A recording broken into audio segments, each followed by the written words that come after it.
مسلم بچیوں کے حجاب اور پردے کے تعلق سے حال ہی میں کرناٹکا گورنمنٹ نے اتر بھارت کے خاص کر یو پی کے الیکشنز کو مد نظر رکھتے ہوئے وہاں کے انتخابی ماحول کو بگاڑنے کے لیے، اشتعال پیدا کرنے کے لیے اور وہاں کے ماحول کو خراب کرنے کی نیت سے جو گرے ہوئے اور نیچے استر کی سیاست، وہ بھی سنویدھانک پدوں پر رہ کر کرنے کی یہ جو حرکت کرناٹکا گورنمنٹ نے حجاب پر پابندی لگا کر جس طریقے سے کی ہے، ہم پرزور اس کی مذمت کرتے ہیں، اس کی مخالفت کرتے ہیں۔ اور بات صرف پردے اور حجاب کی حد تک محدود نہیں ہے، بلکہ یہ اس ملک کے رہنے والے ہر ایک باشندے کا فنڈامنٹل رائٹ ہے، مولک ادھیکار ہے، اس کا بنیادی حق ہے کہ جو اس ملک کا آئین آرٹیکل 25 کے ذریعے سے یہ حق ہمیں دیتا ہے کہ ہم اپنے مذہب پر عمل کر سکتے ہیں اور ہمیں اپنے مذہب پر عمل کرنے سے کوئی روک نہیں سکتا۔ اگر کوئی ادارہ، کوئی کالج، کوئی تنظیم اگر ایسے اصول و ضوابط کو لے کر آتی ہے کہ جو ملک کے آئین کے خلاف ہے، کیونکہ ملک کا آئین آپ کو اپنے مذہب پر عمل کرنے کا مکمل اختیار اور حق دیتا ہے، اور ہر وہ تنظیم اور ادارہ سرکاری ہو یا غیر سرکاری ہو اپنی طرف سے ایسے اصول کو منضبط کرتا ہے اور آپ کو پابند بنانے کی کوشش کرتا ہے کہ آپ اس طریقے کی چیزوں کو آپ کو ماننا پڑے گا۔ لیکن اگر وہ رولز اگر سنویدھان کے خلاف ہے تو ان رولز کو بدلنا ضروری ہے۔ کوئی اگر یہ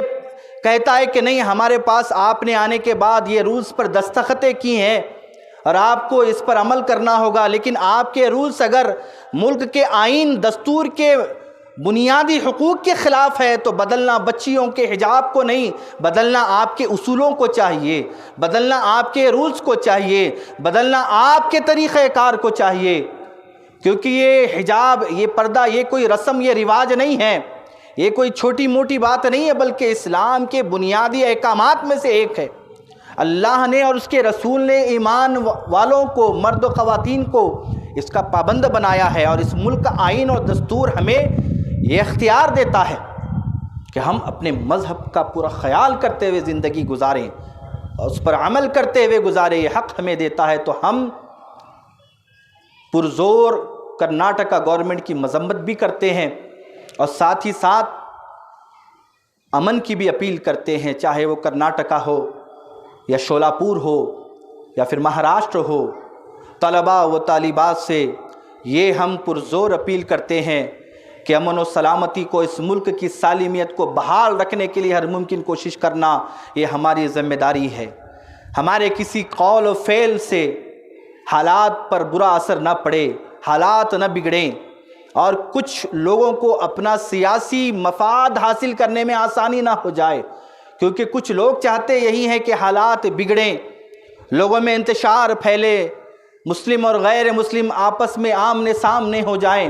اور پھر جہاں انہیں فائدہ حاصل کرنا ہے وہ اس انتشار اور اس اختلاف اور اس معاملے کو وہاں لے جا کر پھر اپنا سیاسی مفاد حاصل نہ کر سکیں۔ لہٰذا ہم سب کی یہ ذمہ داری ہے کہ سب سے پہلے امن و سلامتی بحال ہونی چاہیے، ایسی کوئی حرکت ہماری طرف سے نہ ہو۔ لیکن عزیزان ملت اسلامیہ، کٹھور الفاظ میں، سخت الفاظ میں اس کی نندا کرنا، نشید کرنا، یہ ہم سب کی ذمہ داری ہے۔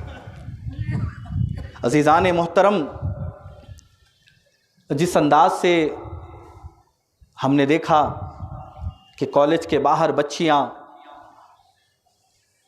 جو احتجاج جس انداز سے کر رہی ہیں، باہر بیٹھی ہوئی ہیں اور ادارے کے ذمہ دار انہیں اندر آنے نہیں دے رہے، لیکن وہ وہاں احتجاج صدا بلند کر رہی ہیں۔ اور ایک منظر وہ بھی دیکھا گیا کہ کچھ گیدڑ جو اپنی کثیر تعداد پر گھمنڈ اور غرور کرتے ہوئے کچھ بچیوں کے سامنے جا کر نعرے بازیاں کر رہے ہیں، اس بچی کو ڈرانے کی کوشش کر رہے ہیں، لیکن جس بہادری اور بے باکی کے ساتھ اس بچی نے جس طرح نعرہ تکبیر کی صدا بلند کی، اللہ اکبر کی صدا بلند کی اور ان تمام گیدڑوں کو بتایا کہ توحید کی امانت سینوں میں ہے ہمارے، آسان نہیں مٹانا نام و نشاں ہمارا۔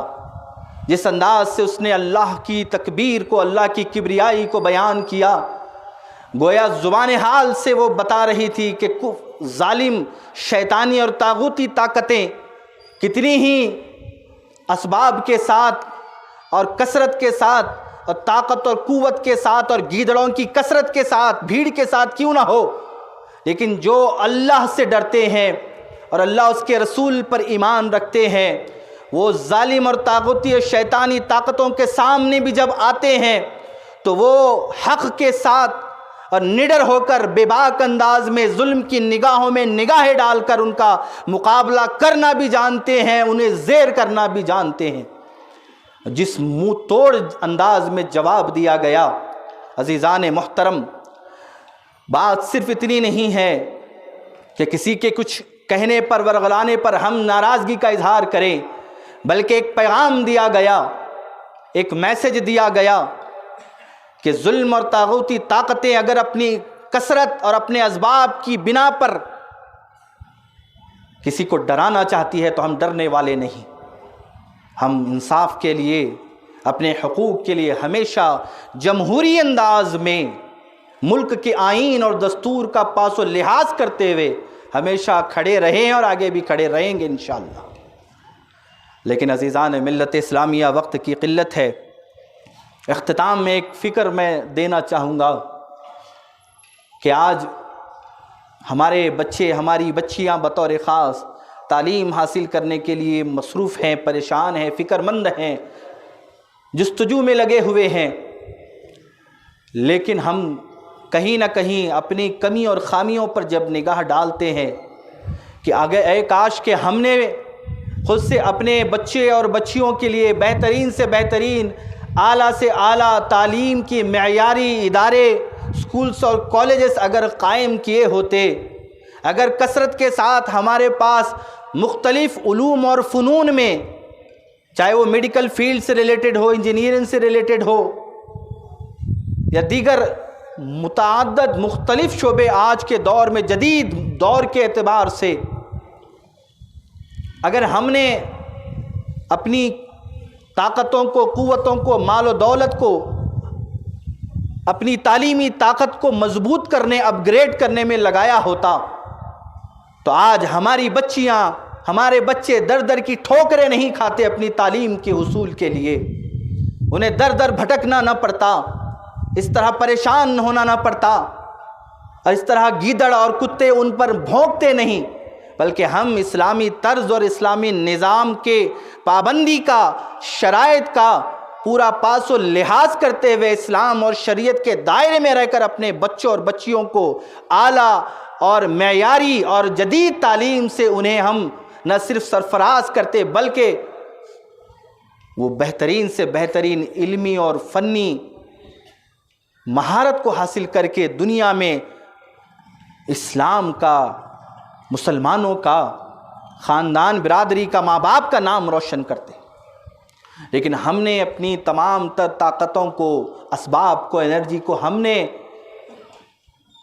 لا یعنی اور غیر ضروری چیزوں میں خرچ کیا، نہ ہم میں یہ فکر ہی پیدا ہو سکی، نہ ہم میں یہ جذبہ ہی نکھر سکا کہ ہم اپنے اندر کو ٹٹولیں کہ ہم میں کہاں خامیاں اور کمیاں ہیں، اور آج بھی ان تمام تر باتوں کو سمجھنا، غور و فکر کرنا اور اس کے تعلق سے ٹھوس قدم اٹھانا ہمارے لیے ضروری ہے کہ جہاں جہاں ہماری تعلیمی ادارے ہیں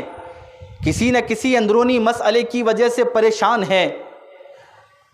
اس مسائل کو دور کر کے اداروں کو مضبوط کیسے کیا جائے، جدید معیاری اور اعلیٰ تعلیم کے اداروں کو کس طرح قائم کیا جائے، اور اپنے بچے اور بچیوں کی تعلیم کی راہوں کو کیسے آسان اور ہموار کیا جائے، یہ آج اہل فکر، اہل علم طبقے کی یہ ذمہ داری ہے کہ اس پر غور و فکر کرے